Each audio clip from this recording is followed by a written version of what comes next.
What's up, guys? I'm back with more F123. Today we've got another league racing video from the league that I run. We are at Bahrain tonight, and this is a track that I think anybody who's played the F1 games has probably done quite a bit, and I think I'm pretty familiar with it, and it's a track I know pretty well, and I like the track. But frankly, I don't usually get good results here. I have just always struggled with setup. I've struggled with not binning it pretty much regularly. But I do think that the setup that I have for F123 for Bahrain is pretty decent. So I'm kind of hopeful that I'll be able to get a good result here tonight. My pace has been good as of late. I've had a couple good results. I've had a couple bad results. I mean, I had a DNF earlier this season. I just put the results up on the screen so you can kind of see the situation thus far. So I'm doing okay in the championship, but I'm not going to win, and it seems unlikely that I'm going to get P2, but I'm going to do everything I can to maximize and hopefully get P3.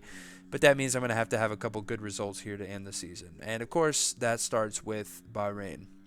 So we're on our first qualifying lap here, and it's feeling pretty good. I mean, it's not been the most tidy lap ever, but I think it's been decent, and I could see it turning into a decent lap. So I will certainly finish it. It'll be a decent banker, but coming across the line, it will be a 131.5, which is good enough for last of everyone who's finished a lap.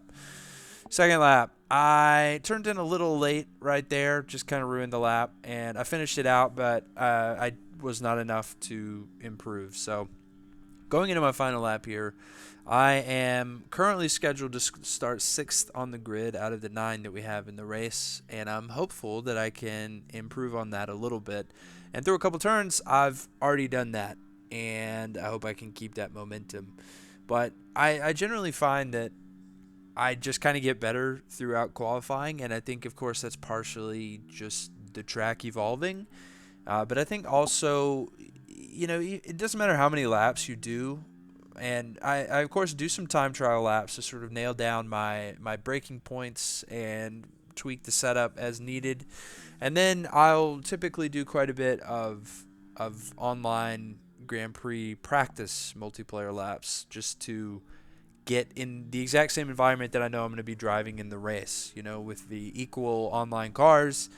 But of course, when you actually get into the lobby, it always feels a little different. It takes a minute to sort of get into the swing of things, and that's one reason that I've always kind of thought that it almost might be nice to do a full qualifying session just so you can get a little time on track in Q1, like where it doesn't matter as much, and then sort of hone in your laps for Q2 and Q3. But honestly, the biggest thing that dissuades me for that is just because I don't think anybody wants to get eliminated in Q1 and to just sit around for another 30 minutes or whatever it is. But anyway, back to this race.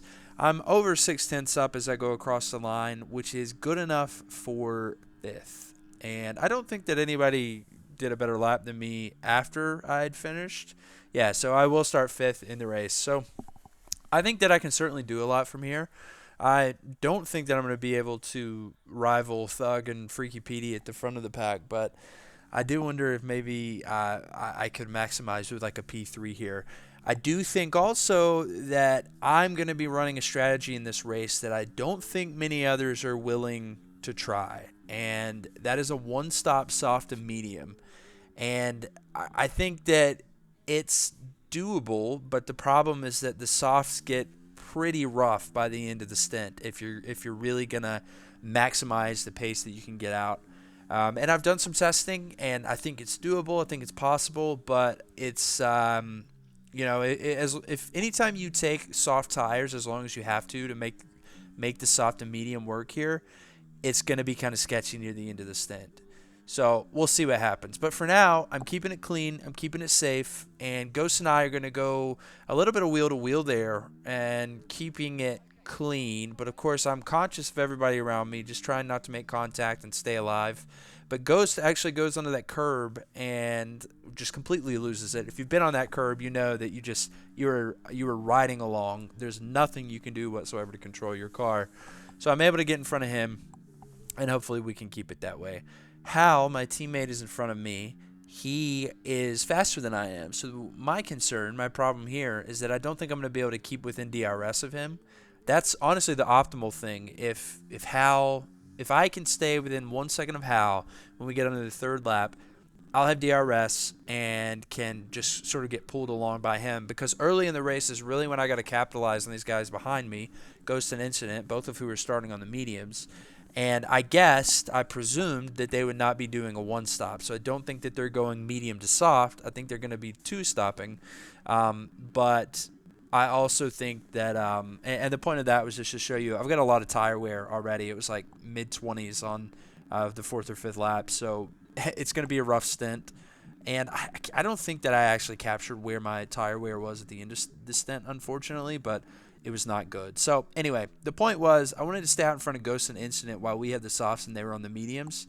But unfortunately, as my tires started to drop off and be heavily worn, it was just easier for Ghost to stick within DRS range of me, and he was able to get this pass done here going into lap 9, which was not unexpected.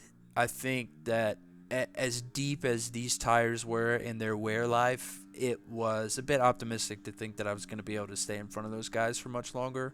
I do think Incident had a couple times where he just had a little moment, not necessarily spinning or anything like that, but just losing a little bit of time to Ghost. So Ghost was able to keep with me and ultimately pass me. I made a couple of errors there on a few successive corners, and I just could not stay within range. So the good news is we are getting towards the end of the stint, and you start to see people pitting. So Thug is in the pits, Incident is in the pits, Hal and Ghost obviously are still in front of me, but I am planning to go probably here on lap 10. I think that that's optimal. I think you could do 11 or 12, but 10 kind of feels like these soft tires are just so worn at this point that it's that you kind of need to pit. Hal, my teammate behind me, unfortunately spun. I think he had some contact with Ghost there in the last turn. So good for me, but bad for him, and I guess bad for the team as a whole. But Incident, of course, well, not of course, but he did undercut me, just going one lap earlier. And you see that he's on medium tires again. So it's confirmed Incident is totally doing a two-stop. And that gives me a lot of comfort because we've both pitted and I'm right with him. And you would hope that at least the beginning of this stint, we're going to be pretty evenly matched on the mediums. The downside, of course, is that at the end of his stint, he will be going to softs. And he'll lose some time on the pit, but he will come out and he will be probably gapping me on his new softs and me on old mediums. So we'll see how that plays out. You see that Ghost here is going in for his stop.